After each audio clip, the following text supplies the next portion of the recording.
Hi, I'm Dr. Annie DePasquale. I'm the owner and founder of Collaborating Docs.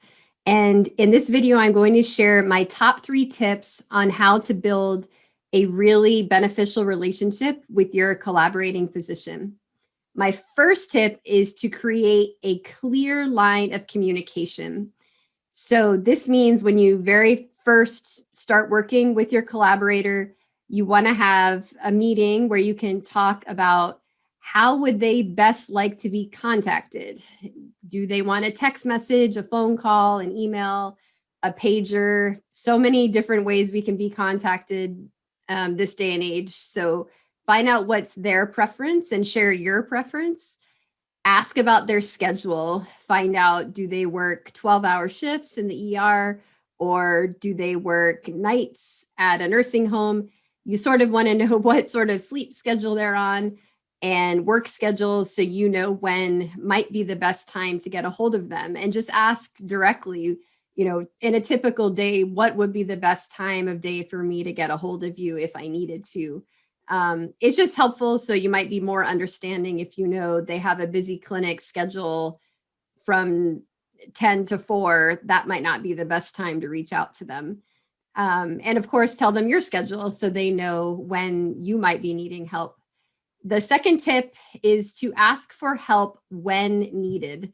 And I think that's the key. I have little children, and we were reading Goldilocks the other night, and it sort of made me think of this, the porridge that was too cold, the porridge that was too hot, and then the porridge that was just right. So it's finding that just right balance. If you have a clinical question, you might think, oh, let me quickly call my collaborator. But if it's something you can find on UpToDate or in some reference manual or even just Googling it, do that, right? The doctor doesn't want to help with something sort of simple and obvious that you can research.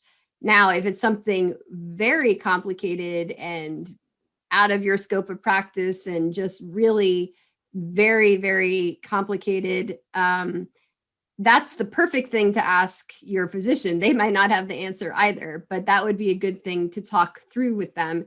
And that would not be something to hold back because, oh, they won't know, or I don't want to bother them. As a physician who collaborates with a lot of people through the years, I like to be bothered. I would rather be bothered with a complex chronic heart failure, chronic kidney failure, on dialysis, having chest pain, whatever it might be. I mean, if it's an urgent issue like chest pain, that might be a bad example. They should probably go to the hospital. But if it's more medication management for a complicated patient, I would like to be involved. Even if I say, well, I'm not quite sure, we need to get cardiology involved to help out, or renal or whatever.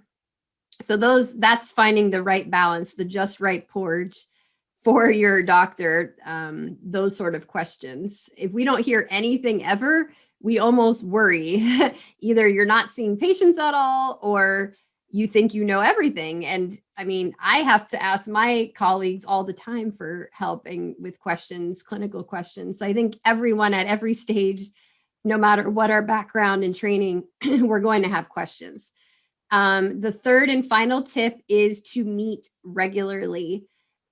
Through Collaborating Docs, we require a monthly meeting over video. This is a very important time to talk about all sorts of things. You could save clinical questions for the meeting. You could ask about business advice, for advice on increasing your patient numbers, becoming more and more profitable. A lot of physicians have a lot of experience in business and the practice of medicine. So I would definitely ask your collaborator for help with that. It's just nice to have the face-to-face time set aside when you're both not seeing patients, not in the middle of something, to connect. It could be 10 minutes. It doesn't have to be a 2-hour session. Everyone's busy, but stick to meeting regularly. Some states obviously require it. I require it of Collaborating Docs, that the meeting happens once a month. I think without that meeting, you don't really form a relationship. You don't get to know each other. You aren't really comfortable working together. So it's important. It takes some time and energy to schedule it and make it happen, but it's really important that it happens to build that good long-term working relationship. So I hope you find those tips helpful. Remember, create a clear line of communication, ask for help when needed, when appropriate, and be sure to meet regularly. Take care.